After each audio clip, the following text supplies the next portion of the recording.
crash immobilier, info ou intox. Bonjour à tous et bienvenue dans cette nouvelle vidéo. Aujourd'hui, nous allons voir s'il y a en prévision un crash immobilier qui peut se produire, quelles sont les probabilités qu'on vive cela, qu'on expérimente cela, quelles seraient les conséquences, quels sont les indicateurs qui font qu'on verrait que ça se présente, que ça arrive.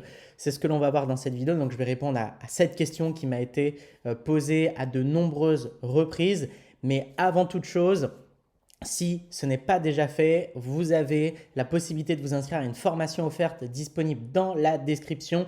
Alors, faites-le dès maintenant. Et puis, si vous avez des questions sur cette vidéo, posez-les-moi en commentaire et je me ferai un plaisir de vous répondre.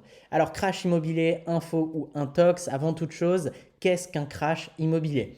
La définition du crash, c'est l'effondrement brutal et de grande ampleur de prix ou de cours sur le marché, sur les marchés. Un crash résulte du déséquilibre entre l'offre et la demande. Par exemple, une baisse de la demande de la part des acheteurs ou alors une surabondance de l'offre, par exemple. 2020. Alors 2020, c'est une année qui est contrastée.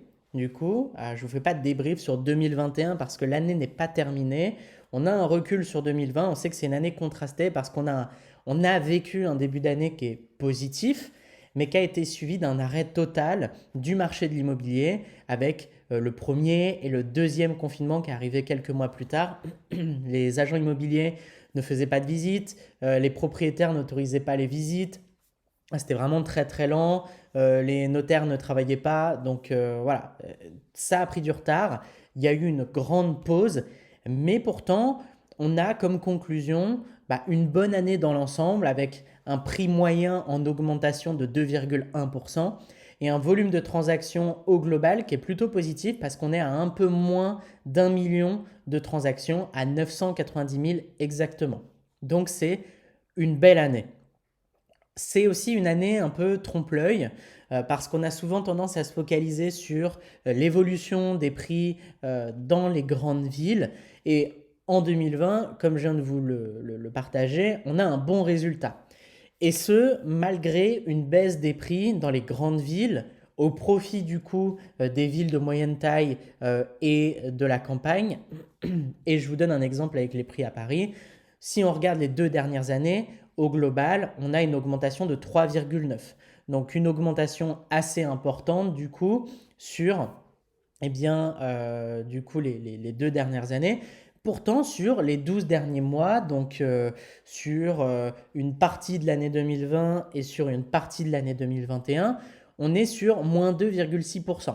Comme je vous le disais, c'est toujours l'offre et la demande. La demande a baissé pour déjà le premier point qui est le fait que l'accès du coup à la France est plus compliqué et au global dans le monde avec le Covid, la Covid parce que il y a ces histoires de frontières fermées et Paris attire beaucoup d'investisseurs étrangers qui du coup ne peuvent pas venir visiter.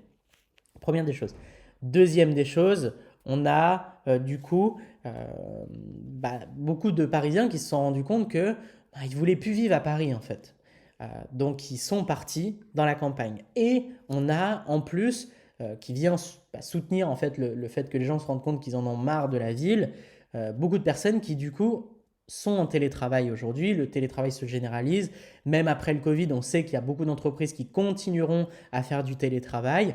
Et ces gens-là veulent aller à la campagne et n'ont plus besoin d'être sur Paris pour travailler puisqu'ils peuvent le faire à distance avec le télétravail.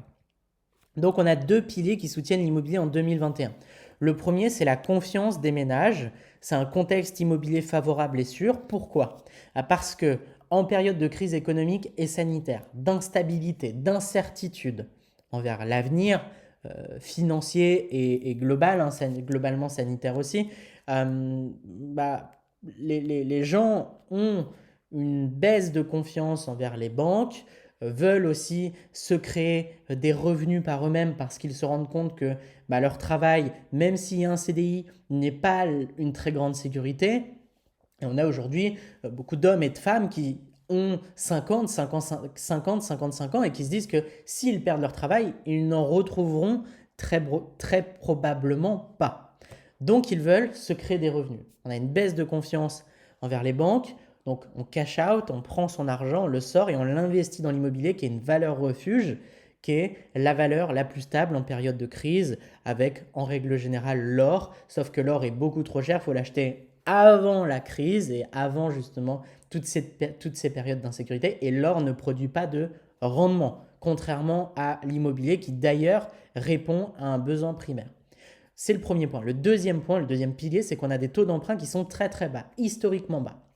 La BCE, donc la Banque Centrale Européenne, a d'ailleurs promis de garder la même politique des taux jusqu'en 2022.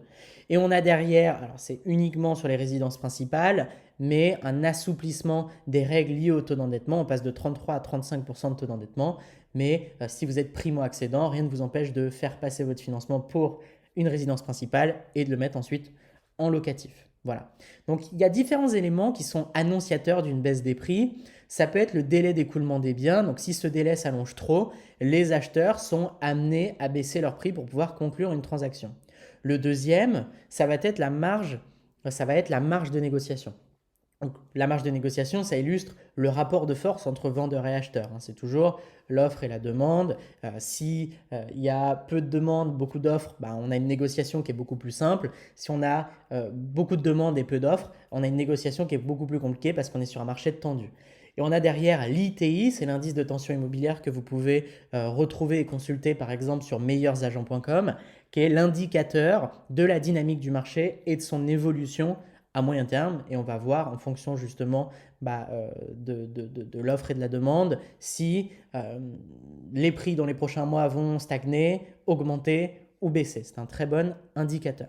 Donc, en conclusion, l'immobilier est stable et en croissance et l'immobilier va continuer à augmenter parce que c'est une valeur refuge. Et en période de crise économique et sanitaire ou d'incertitude et d'insécurité, les gens prennent leur argent, l'investissent dans l'immobilier et profitent du fait qu'ils ont un travail pour pouvoir lever de l'argent dans l'immobilier.